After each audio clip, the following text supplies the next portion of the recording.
Welcome today to our new format, our new series of podcasts in the Castle Kranzlin. We want to create a new format in form of a dialogue. I'm about to extract the gems of Marcus' biography and life and current developments. So Marcus, welcome first of all. Thank you, Moni. I thought a long time how I'm going to start, because obviously your life is full of different events which are worthy to talk about. But I guess what our viewers most like to hear and listen about is maybe your early past in terms of studying somewhere, I guess in Heidelberg and Hanover, and then your shift in life where you became a monk. Could you explain why that happened and how that happened and how this scientific and spiritual two worlds, they come together, or do they collide, or do they unite peacefully? What would you say? I think that the main theme of my life, science and spirituality, was already there in a very early phase. Like, I think when I was 15 or 16. But before already, like my parents and people who know me, they always said I was always walking with books. So I always had books with me, and there was always some books which really fascinated me and took all my attention. And it was around that time, like maybe 15, 16, when I got a book called Foundations of Physics from Carl Friedrich von Weizsäcker, who was in his early times the assistant and disciple of Werner Heisenberg. And later he became like almost Nobel laureate physicist by himself. He discovered the von Bethe-Weizsäcker cycle, how the sun is producing energy through nuclear fusion. And he was a professor of physics, and later in Hamburg became a professor of philosophy. So this combination of physics and philosophy, and especially his quantum philosophy, really shaped my thoughts from a very early age on, like 16. I really studied this book. It was kind of like my Bible, and already that time I decided I want to study physics, because I considered physics to be the most fundamental knowledge which we have. You know, I had this conviction that if there is any truth, then it is through science. Because that's like a big endeavor, like 10,000, 100,000 of people all over the planet having the same language of mathematics and having the same methodology and going through a critical process and developing newer and newer knowledge, like, you know, what is knowledge today in 10 years already might be overcome. So that's an exciting process which always gives newer and newer insights. So I had this strong conviction that if there is any truth, it must be science. So I knew I had to study science, and I look forward to go to university to really focus on what I'm really interested in, which was physics. And then when I was 18, I started to study physics. But already that time, parallelly, I had a very keen interest in spirituality. So I was reading books here and there, but it didn't really took my attention too much. Because in studying physics and getting into science and sitting in the library in the university and digging out books, and you know, and then quantum physics was a topic at the courses at university which I was really fascinated in. But at a certain point, it kind of started to disappoint me also. Because it's very formal, it's very conservative, and where I studied in Hanover, you mentioned, the professors didn't really look beyond the plate, if this is an English expression. Maybe not. In Germany, you'll say, look beyond the plate, the corner of the plate. Anyway, so it didn't really... But already in Hanover, in the time of the pre-examinations after 2 years, there was it's called a Ringvorlesung, like a ring lecture of one Dr. Harms. And he was, this lecture series was called, how was it called? it was about metaphysics. Hmm. And it was about extrasensual perception, it was about out-of-body experience, it was about consciousness influencing physical processes, experiments, and it really fascinated me. And for me it was like going through the series of lectures, rediscovering a knowledge which I always knew. I remember what my colleague, student, we discussed everything together, and he was kind of critical to everything, and I was kind of accepting to everything, and I saw already, oh, that's a completely different mindset. And this really started, I think, my very, very strong interest in spirituality. And then I decided, after 5 semesters, to leave Hanover and go to Heidelberg to study there. And this really opened a complete new chapter, because Heidelberg was much more open-minded. There were professors teaching physics and philosophy. But also there in Heidelberg, I started to really go deeply into spirituality. I started to meditate myself. I started to get books on Tibetan Buddhism. And, I was actually at that time looking for a spiritual path, because I understood, like, in the same way as you have to go to university to study physics, if you want to go a spiritual path, you have to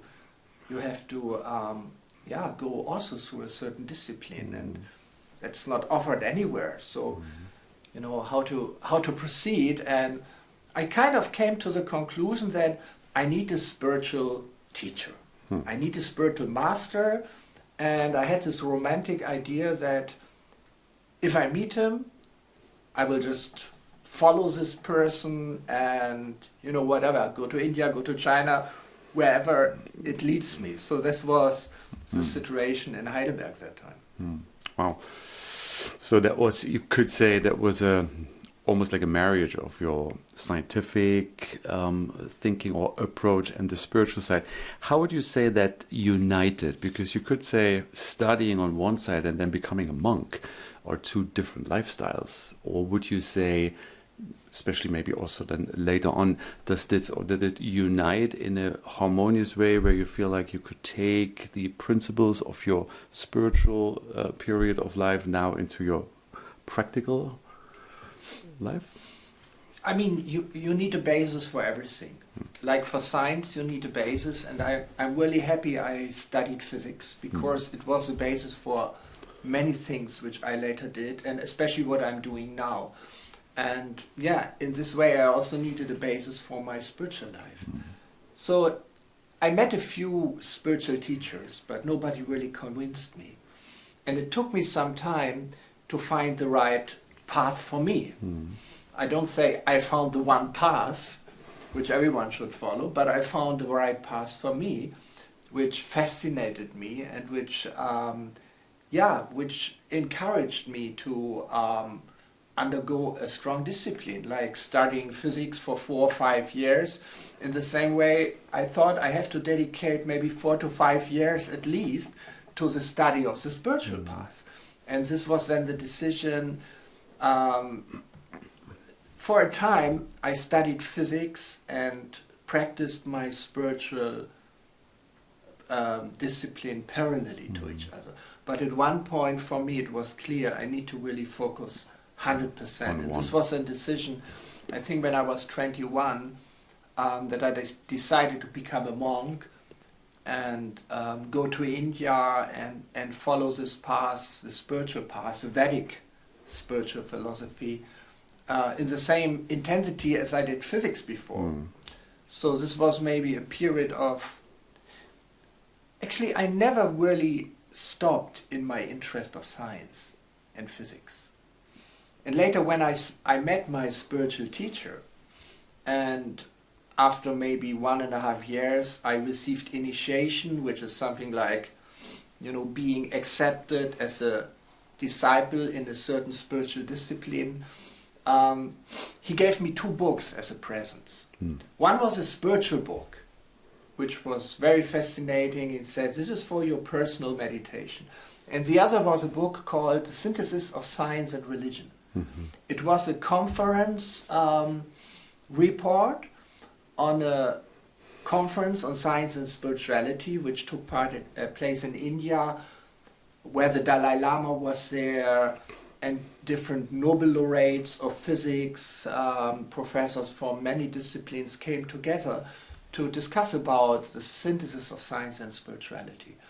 And he said, this book is for your life mission. So this was a very clear indication, a kind of a spiritual mission which connects the different parts of the personality. You can always say there are two hemispheres of the brain, the right hemisphere and the left hemisphere.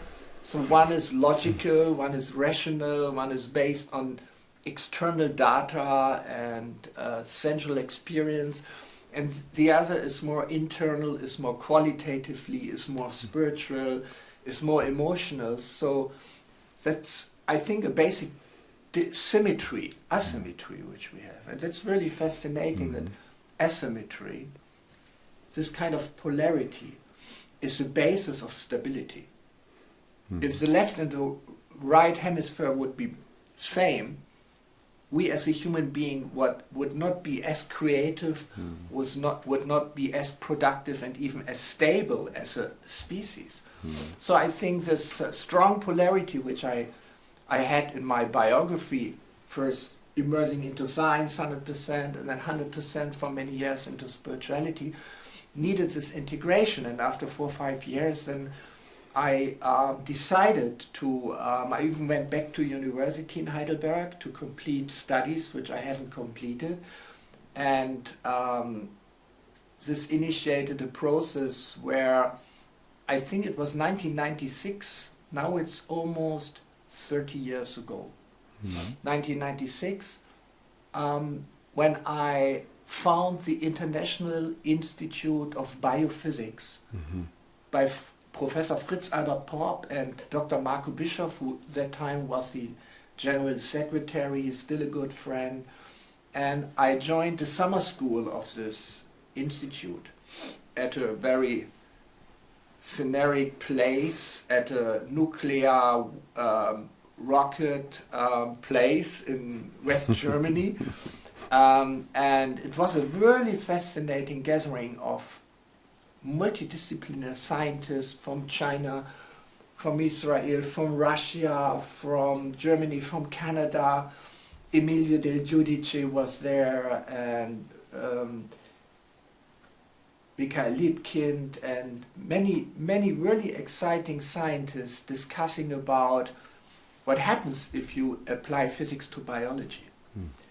And, you know, as a physicist, I was interested in, and the first thing which comes up is a phenomenon of quantum electromagnetic fields in the body, which Fritz Popp called biophotons. And, you know, this immersion into this specific discipline, understanding this quantum level in our organism to be the link between our physiology and consciousness, I found a missing link, which really, I think until now, until today, and I have just published, Coming Back to the Presence, this book called Quantum Longevity, and the third chapter is about light. It's about the light of the cells and cell communication through light. So it shaped my fundamental understanding of how the organism works, and this very consequent application of quantum physics and quantum field theory to the biological body or to the human being as a whole is something which for the last 30 years again and again occupied my mind, and it's something which I'm working now on very intensely. So 30 years ago it really started by meeting Professor Popp and deeply looking into his research. Yeah, and then also at a certain point, obviously, I guess it was in 2007 that whole culminated in the development of Time Ripper. Yeah, but that's another 11 years. That's another 11 years. So how do we bridge that gap? And the development of Time Ripper didn't start 2007. It was the launch on the 3rd of February 2007 when I presented the physics behind information field technology at an annual conference of the German Radionics Society.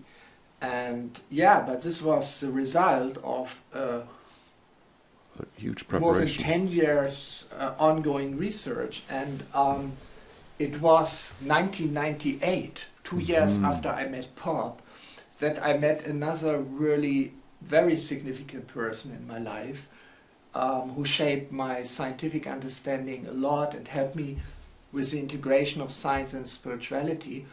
And it was, I don't remember how, but I got a book of this German scientist and I really studied it and I got fascinated and I had to translate it from a very high level of scientific language to what I could understand with my fundamental knowledge of physics. And it led me to publish, I think, a 3-part paper in a German journal about his unified quantum field theory. And this was a German physicist and also Heisenberg disciple Burkhard Hein. So I published this article and at one point I received a phone call and on the other side of the line was Burkhard Hein. And he congratulated me to the article and he said that he copied the article and distributed it amongst his friends so that they could also understand what he's doing since 30, 40 years, which was a great honor for me. And this started a period of 3 years of discussing and collaborating with Burkhard Hein, who is really an amazing personality. And I was, when I first time met him in his house close to Göttingen, I was really impressed by his personality. He was almost blind, he was almost deaf, he had no arms due to an accident. Not an accident, it was really like an explosion, kind of an explosion in the laboratory when he was 16, still in the war, in the Second World War. It's a long story. But still, the alertness, the mental presence of this person, being interested in everything what happened in the world, politically, ecologically, and his desire to make a contribution, even this was already in the late phase of his life. And working with him and studying his books about a unified quantum field theory, not only of physics, but of biology, and also of the human being as a conscious human being. And as many of you know, Burkhard Hein developed first a 6-dimensional theory of gravitation and then expanded it later into a 12-dimensional theory.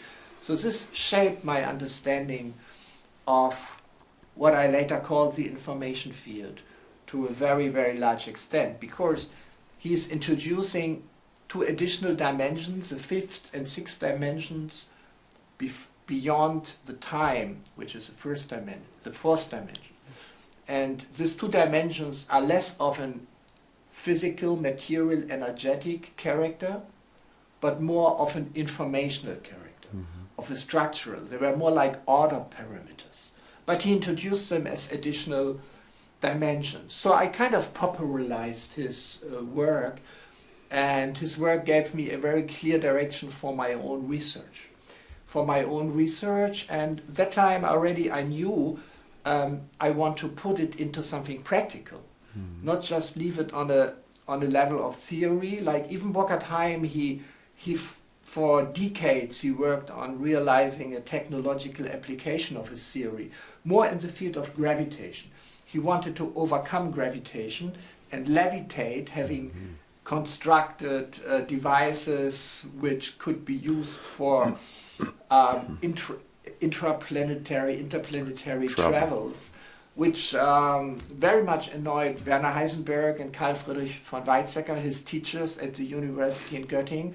Even when he was a student, he published articles up to the Spiegel, which is a very popular journal in Germany. And so Heisenberg and von Weizsäcker got a lot of questions from journalists about their student, and you know that they were quite annoyed by it. So he had a hard time there, and therefore also Weizsäcker didn't allow him to make a dissertation, to make his doctorate. So he started his own private institute, and there he tried to develop this kind of a gravitational wave driven rockets. Mm-hmm. And he even had a letter exchange with Werner von Braun, who actually constructed the Apollo mission engines. And due to his being kind of involved, he was under close supervision of the Secret Service in Germany. Mm-hmm.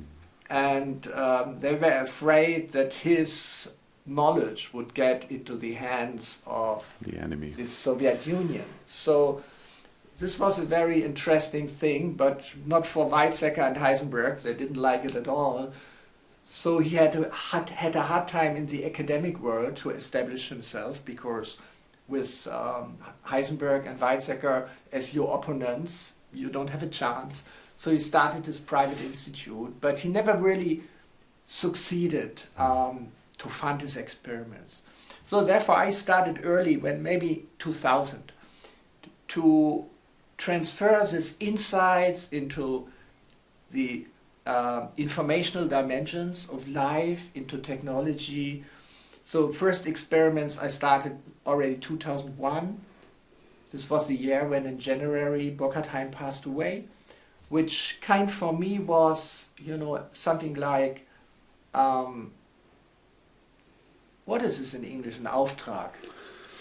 A quest. No, not a quest. It wasn't a quest. It wasn't a demand.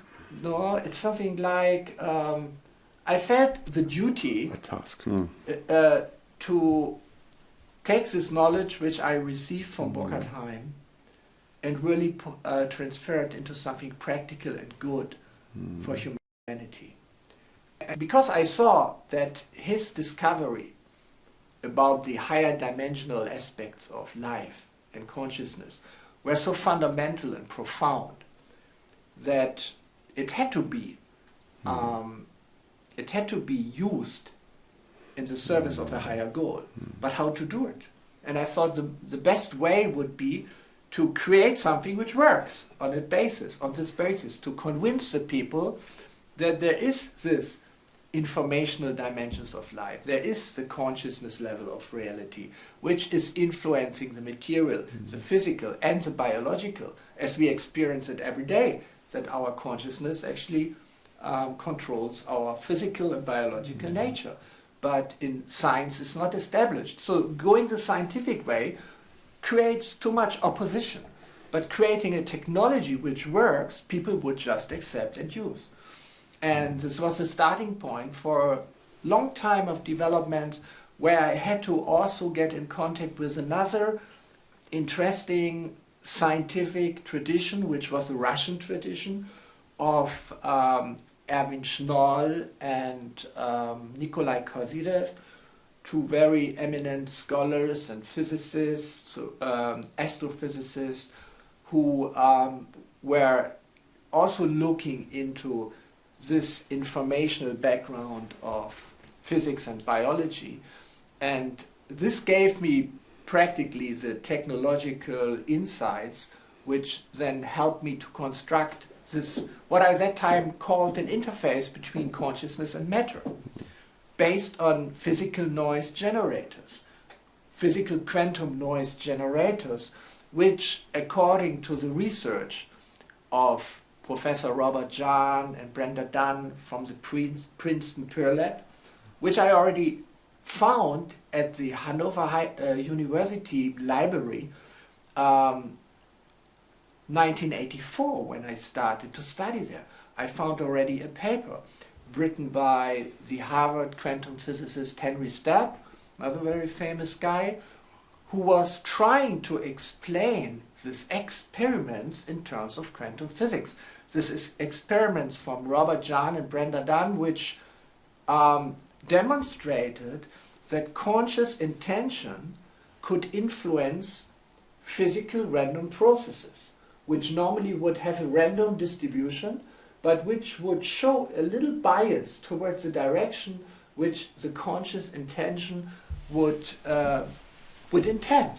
So this really fascinated me already in 1984. Now I went a few years back, more than a decade, but it was another seed for my scientific understanding, because I thought if there is so much experimental data that consciousness influences matter, then you need to explain it either through the existing physical formalism, or you need to expand it.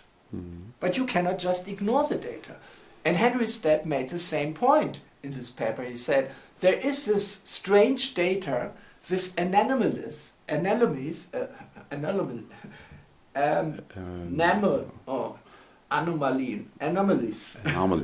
anomalies that consciousness, intention influences random physical processes. They're supposed to be random, but they show a bias towards an intended direction. So what to do with it? And that time, Professor Henry Stapp suggested a nonlinear expansion of Schrödinger equation to account for this kind of consciousness effects, which according to some experiments even were going backwards in time, up to 6 months. The same experiments which Nikolai Kozyrev made, which were hinting towards backward causation in time. So there's a lot of this anyway, I don't get the word, this strange data, but this data is there. And then there's also subjective experience of people about telepathy, about like remote viewing, and there's a lot of subjective and systematic subjective experiences about the influence of consciousness on matter. So yeah, Burkhardt-Heim's model accounted for all of this, but it had a price. The price is that it introduced another 2 dimensions and later another 6 dimensions. And this was criticized a lot by physicists like Hans-Peter Dürr, who I had a discussion about it with, who said, yeah, if you introduce so many additional degrees of freedom, you can explain everything. Yeah, you can explain everything. So science didn't really touch Burkhardt-Heim's model. Anyway, but I had this basis of biophysics from Professor Popp and his research, then Burkhardt-Heim's unified quantum field theory, and then this insights from Schnoll and Kozyrev about what Kozyrev called the time flow, which is a kind of information flow within material physical systems, and which then I reinterpreted in form of time waves. Because if there's a flow in time and you have excitations in this flow, they might propagate as waves, time waves, which are information transmitting waves. So this was the idea, and I put everything together, and yeah, it was 2007 when this technology matured, and I thought it's time to bring it to the world. And this is how Time Weaver was born. Now you know the story. Wow. Well, that is a long story, but thank you. I didn't even know that myself, even though working for 16 years. 16 years. 16 years by now. Yeah, they're beautiful. So then 2007, Time Weaver came out of that confluence of many different science and scientists. And then now, I know the first Time Weaver didn't look like it looks now. Would you say there has been some hardware, software development, or what are the what is the progress in that time? It's 2007. now it's almost 20 years, and a lot happened. I mean, in a way, the design which I originally created for the Time Weaver in terms of its central components, like the two causative mirrors, which are aluminium cavities in which center there is the semiconductor, the quantum noise generator, then connected with a third quantum physical random number generator, which is based on photons. We call it the light quantum resonator, LQR. So these two things, and then you need electronics to sample the noise, to control the hardware, and to translate it into frequencies. So all this was already there in the beginning, but we improved it a lot. We improved the sampling rate, we improved the electronics and so on. But I mean, since 20 years, basically, Time Weaver is the same. The hardware improved, it became quicker, the quality improved, and so on and so on. But the basic components are still the same. So this is something kind of timeless, and but still our understanding of the dynamics of informational reality, this improved a lot. This improved a lot. When I started with Time Weaver, I worked closely with an engineer and therapist. Her name was Sabine Weber. She passed away a few years ago, but she was very, very instrumental in the development of the informational dynamics, also what we call the database of Time Weaver, which is really the semantic basis of it. And she guided the whole process over almost, around 16, 17 years.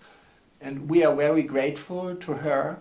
And in all the time, she constantly developed it on her side. We developed the hardware and we developed the software, and the most progress which we achieved is in the software, because the software mirrors our understanding of the information field dynamics, how to analyze, how to harmonize, how to improve the semantic level of it. Because, and this is also what I learned from another great Russian scientist and systems theorist, his name is Vasily Nalimov.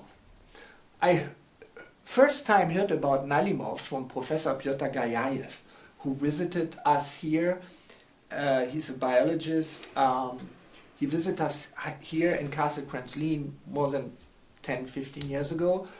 And I did a Time Weaver analysis for him.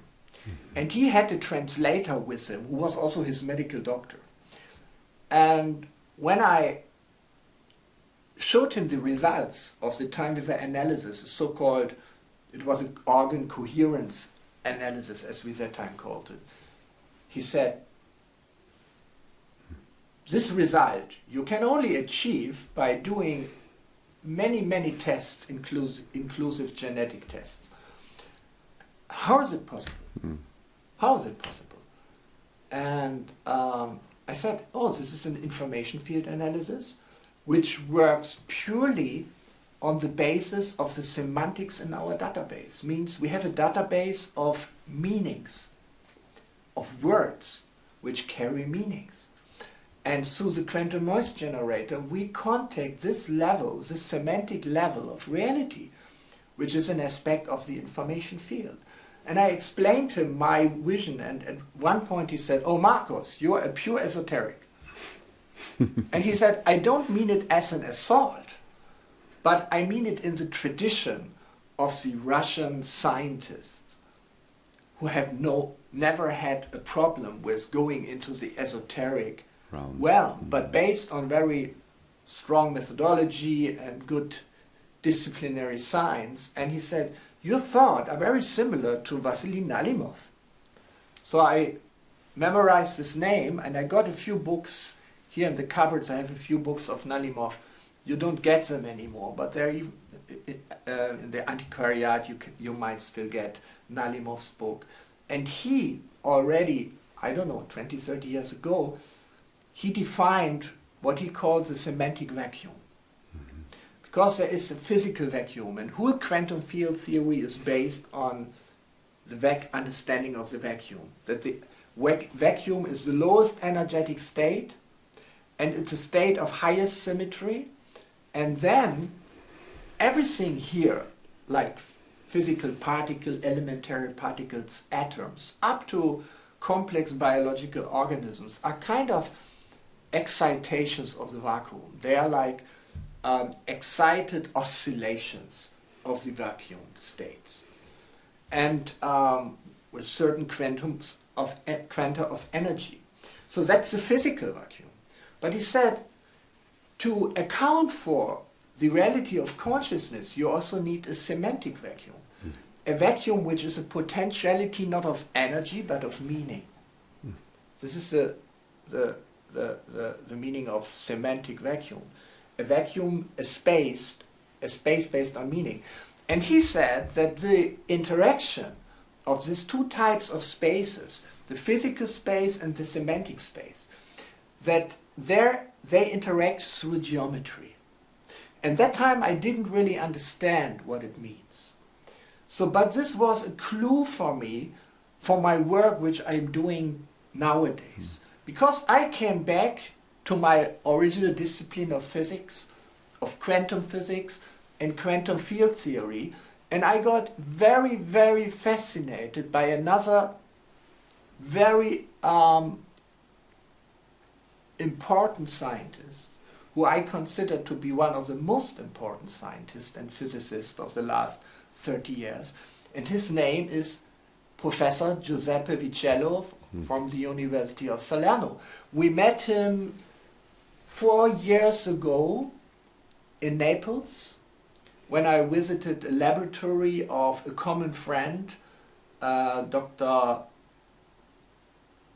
Roberto Germano. And Professor Vicello joined our meeting there, and then he gave us a tour through Naples and showed us around, and we had good food, good vegetarian food. It was a very beautiful day, so we made friends and invited him then to attend a conference on coherence, which I organized here in Castle Prinslin. We invited him to be a speaker at the Time of the World also.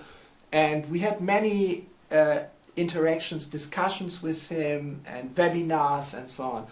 And Giuseppe Vicello is something like the godfather of what is called dissipative quantum field theory.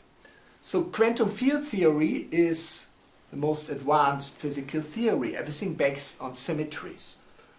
In quantum field theory, the existence of physical forces like electric magnetic force or weak or strong nuclear force is all derived from symmetry principles. So the most fundamental is symmetry. For example, circular symmetry. If you have a circle, you turn it around, always looks the same. That's a symmetry. So that's the most fundamental, most simple symmetry, and from this symmetry, the electromagnetic force and the photon is derived. And what Vicello did is applied this principle of symmetry and vacuum physics, quantum field theory to dissipative systems. Dissipative systems means open systems. Systems which are limited, which are finite in space, like a body, and which are open, means they are finite, but they constantly exchange energy and information with their environment. So if you want to describe a body with quantum field theory, you have to account for its environment, but that's not possible. You cannot account for the cosmic radiation which comes now, the light of the sun, the quality of the air, the temperature, the bacteria, the virus, everything around, the sound. You can't. So therefore, according to Vicello's dissipative quantum field theory, DQFT, you have to double the space. So additionally to the physical space, which is four-dimensional, which has to be described through a so-called Hilbert space in physics, you need a conjugate space which accounts for the interaction with the environment. So this is a doubling of degrees of freedom, and the conjugate space of its nature is informational, it's structural, it's order, memorizing. So suddenly now you have two Hilbert spaces. One Hilbert space which organizes the physical, molecular, atomic configuration of the body, and the other which is kind of a memory, an informational memory, whatever this body experiences in its environment. And these two spaces, they interact. So what is called a tensor product. I don't go into the detail here. But suddenly, the physical ontology expands into having a physical and an informational space. And he used this model in a very influential paper, 1995, to explain the dynamics of the brain and to explain memory and later creativity, the process of thought. He focused for more than 20 years on this brain research. He's still publishing new insights into it. Absolutely amazing. So applying quantum field theory to the human body to understand an organism as an excitation of oscillations. What does it mean? Everything oscillates in your body. Very slow oscillation is a breathing process. Quicker oscillation is a heart. Quicker oscillation is, for example, the EEG waves, brain waves.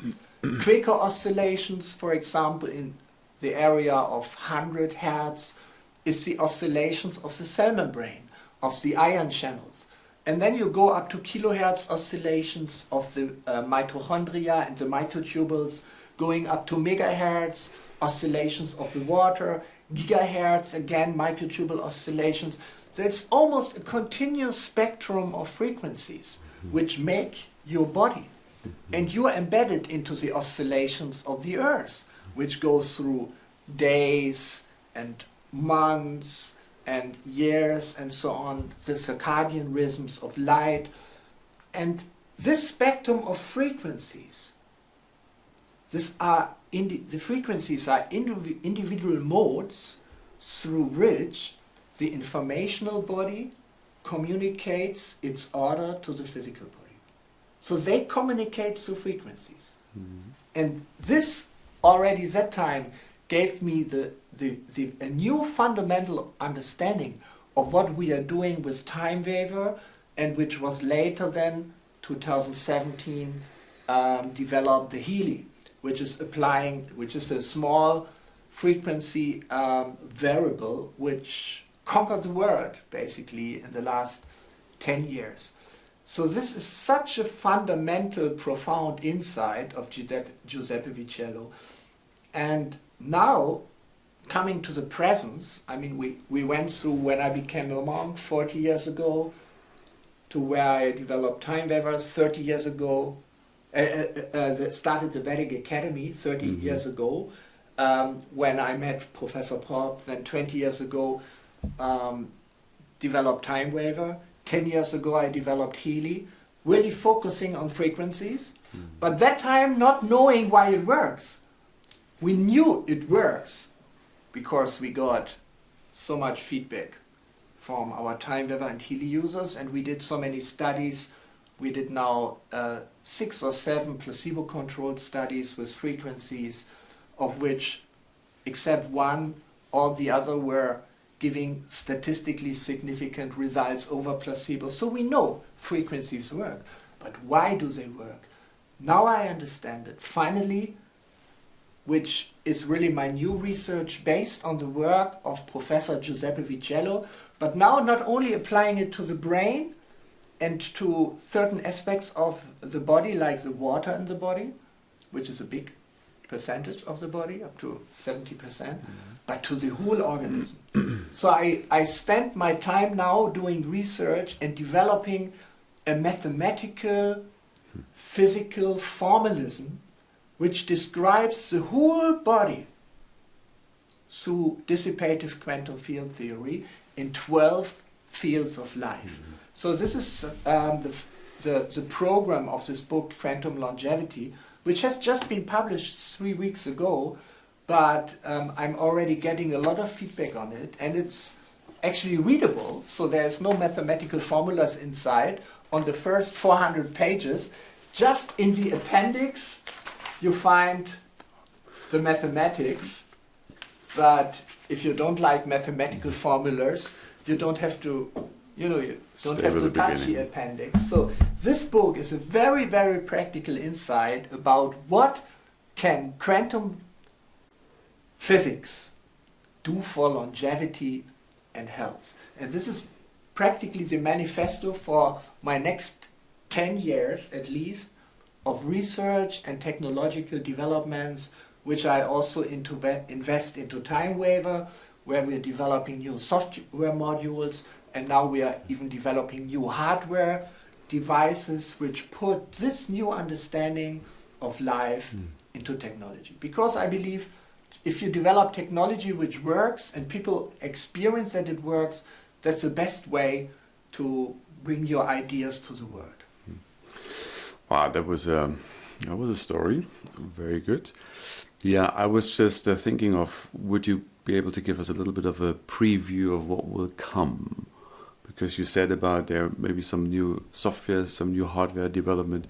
Would you want to give us some names, or would you be a bit more precise what will be seeing the world in a couple of months or years? Yeah, the quickest win is that we implement my insights into the archetypal structure of the quantum blueprint, as I call this,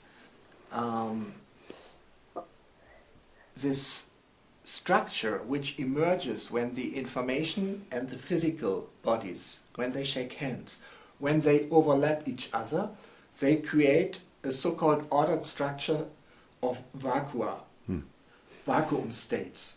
So this ordered structure of vacua has a multidimensional structure. This is what Burkhard Heim developed into 12 dimensions. And I don't develop it into 12 dimensions, but into 12 fields of life, which is kind of parallel. But I don't introduce new dimensions. I stay with 4 dimensions and still develop a complete mathematical formalism of the organism, which has 12 order parameters. And these 12 order parameters are corresponding to the 12 fields of life. They are foundation, protection, balance, centeredness, flow, vitality, renewal, blueprint, restoration, clarity, emotion, and unity. It's 12 structured vacuum states which are attractors for coherent functioning of the body.